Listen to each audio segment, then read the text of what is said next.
Está no ar, a bola não para você aqui no canal de São Paulo, através da Vivo TV, canal 26 Fibra, também pelo site do canal de São Paulo, canalsp.com.br e no meu canal no YouTube. Se inscreva lá, canal do Fred Júnior, toda semana, toda segunda-feira, uma entrevista inédita falando de esporte para você. Lembrando que tem reprises na programação do canal de São Paulo. Tem na terça-feira à noite, na quinta-feira à tarde, na sexta à tarde, sábado em 2 horários e no domingo também tem reprise do programa Bola Não Para. Não tem desculpa para você falar, não deu para ver, Fred, o programa. Tem reprise na programação para você acompanhar o programa A Bola Não Para. Com muito prazer, recebendo aqui, virtualmente, já que estamos fazendo dessa maneira em virtude da pandemia que existe não só no Brasil, mas no mundo inteiro, o Marcelo Segurado, que é executivo de futebol, há pouco tempo estava no Goiás e é o nosso convidado do programa A Bola Não Para. Marcelo, muito obrigado por atender o nosso convite. Tudo bem com você, Marcelo? Tudo bem, Fred. É um prazer muito grande estar podendo participar do seu programa, é uma honra, né? A gente está podendo falar de futebol, podemos estar aí podendo participar e estarmos aí podendo, né, nesse momento tão difícil que a gente está vivendo, poder contribuir aí com um pouquinho que a gente já passou e vem passando no futebol. Com certeza. Vou aproveitar, Marcelo, porque eu gosto de apresentar todos os entrevistados, né? Como surgiu, claro, o seu pai foi o primeiro grande ídolo da história do Goiás, mas queria que você falasse para você, como surgiu o futebol para você, Marcelo, que você tem uma formação diferenciada nesse meio do futebol, a gente vai falar também a respeito, mas queria saber como que surgiu o futebol como trabalho para você.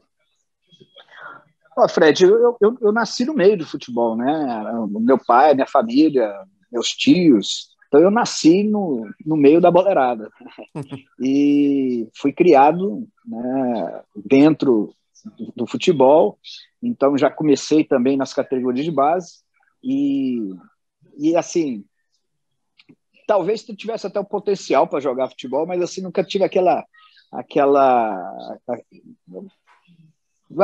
meu pai jogou numa época que o futebol não era tão visto assim, década de 50, 60, e ele queria que o filho dele estudasse, aquela representação toda, né? Então, a minha geração saíram grandes jogadores aqui do Goiás, daqui de Goiás saíram grandes jogadores, né? Gaúcho, por exemplo, Idemar, Tião, Carlos Magno, Carlos Alberto, ou seja, saíram vários, Luvanor um pouco mais velho que eu, Cacau um pouco mais velho que eu, né?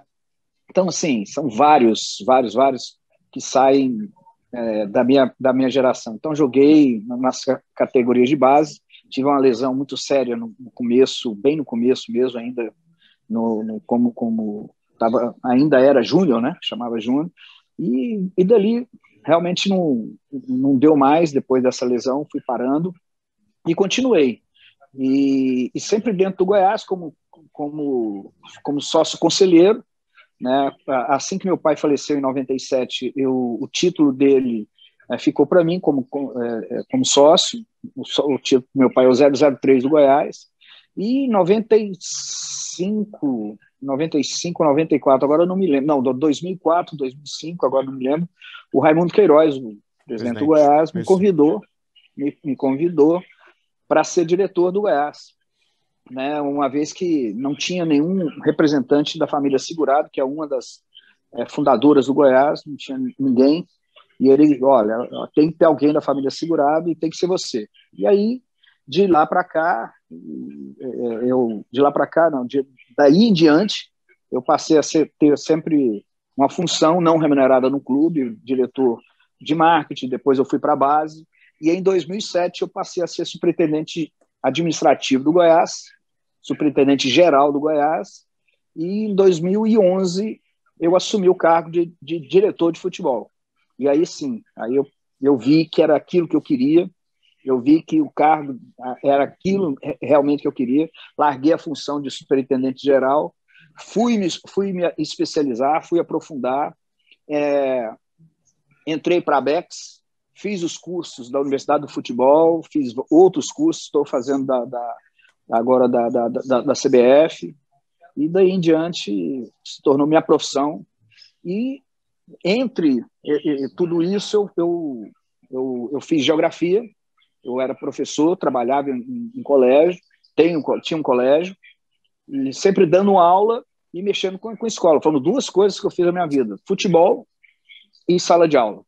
E isso, uma coisa sempre ajudou a outra. Fred, é incrível, assim, porque o lidar com o aluno me ajudou muito a como eu me relacionar com o jogador de futebol. Sim. A minha vida em sala de aula, a minha vida dentro de escola, a minha vida como professor, minha vida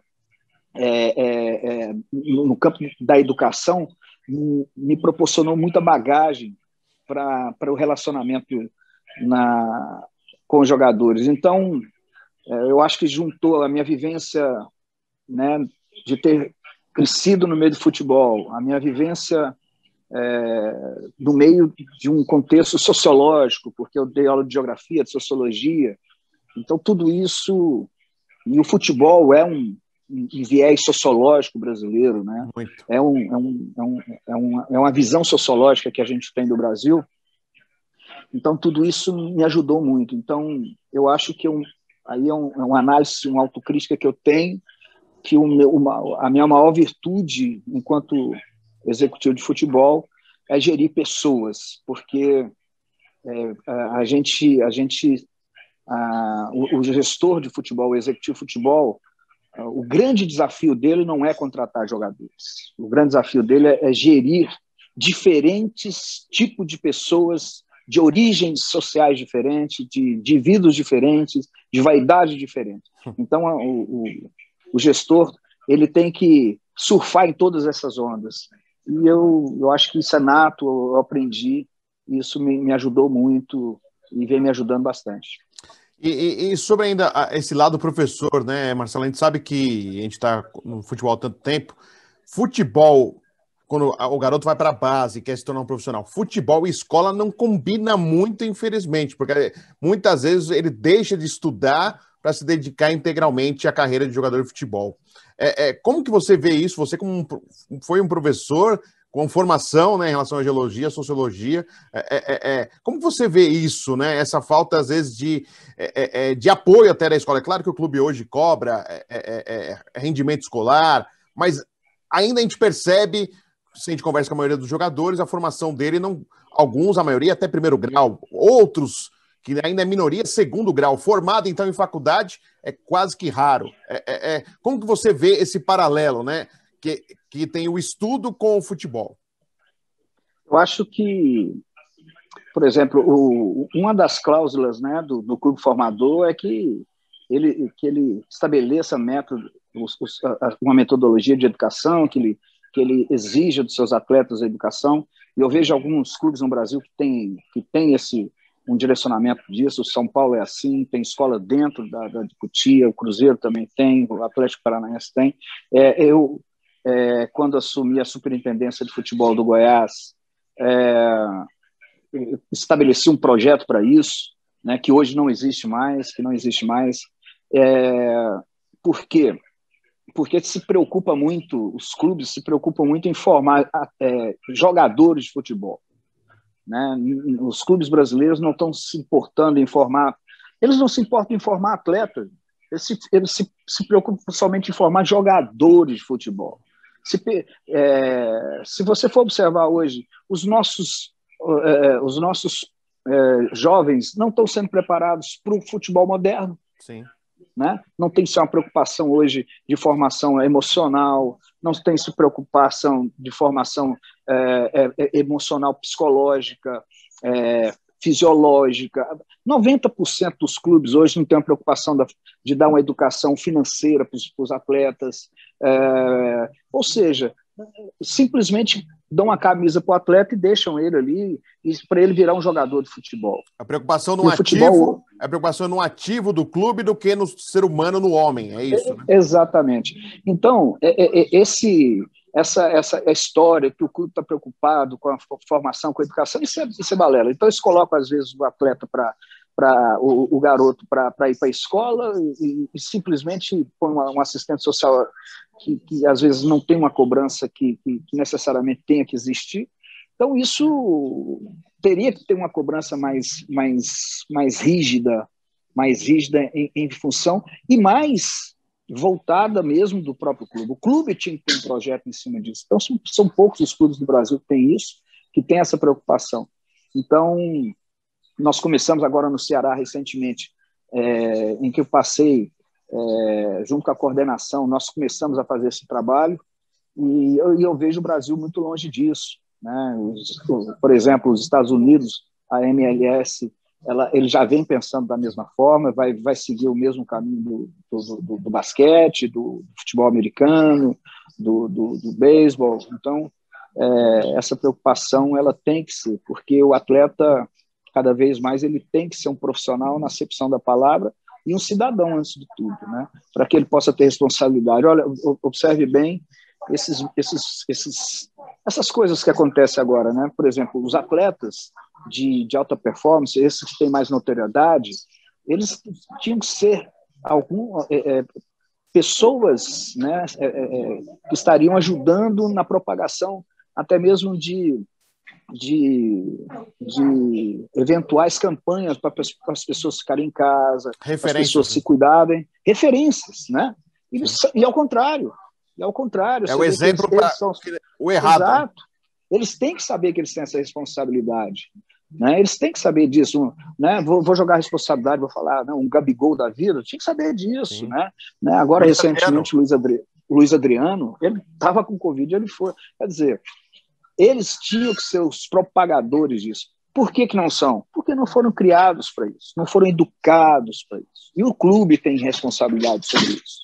Entende? Com certeza, com certeza. E, Marcelo, como que você vê hoje, a gente conversa com muitos técnicos, com o pessoal envolvido da base também, que às vezes o jogador mostra-se um talento na base e aí começa-se já a se amarrar com contratos de valores altos, ele já tem patrocinador próprio, aí ele chega no profissional e não desenvolve o que se espera, porque para muitos, e uma análise até de alguns psicólogos, pessoas voltadas ao esporte, que analisam o comportamento humano, que ele perde a vontade da conquista, né? Aquilo que o ser humano tem de conquistar objetivos, ele já muito cedo já começa a alcançar e fica estagnado. Ele meio que fica na dele. Para ele tá ótimo do jeito que ele quis.